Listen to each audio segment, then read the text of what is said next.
गुरु ही कल्पना नाही, गुरु हे अस्तित्व आहे. जो शब्दांच्या पलीकडे राहून शब्दांना अर्थ देतो तो गुरु. जो अंधारात बसून प्रकाशाची जाणीव करून देतो तो गुरु.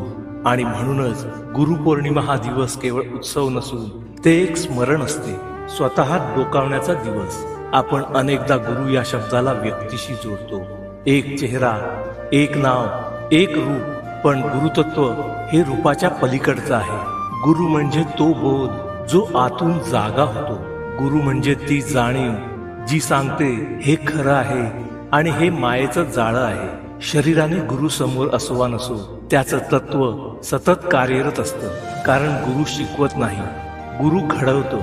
गुरुचरित्रात एक जागा येते जिथे शिष्य विचारतो, गुरुकृपेशिवाय काही शक्य आहे का? आणि उत्तर मिळतं, प्रयत्न आपले पण फळ त्याच्या इच्छेने. हाच तो भाव आहे जो शरणागतीच्या गाभ्याशी नेतो.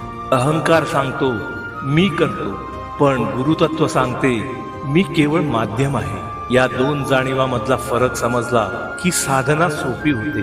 भीती तेव्हाच उरते जेव्हा आपण स्वतःला एकटं समजतो. गुरुतत्वाची जाणीव झाली की एकटेपणाची भावना विरघळून जाते. मग वादळ असो वा शांतता, आतला आधार ढळत नाही.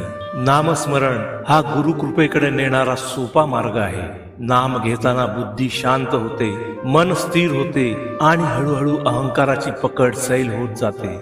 हे घडणं हीच खरी गुरुदीक्षा असते. कुठलाही मोठा विधी लागत नाही, फक्त सातत्य लागतं. गुरुपौर्णिमेच्या या पवित्र दिवशी एक संकल्प, अहंकार थोडा कमी करायचा आणि समर्पण थोडं वाढवायचं.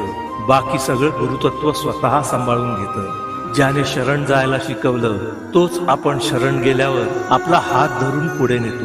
ब्रह्मानंदम परमसुखदम केवलं ज्ञानमूर्तिं द्वन्द्वातीतं गगनसदृशं तत्त्वमस्यादिलक्ष्यम् एकं नित्यं विमलमचलं सर्वधि साक्षिभूतम्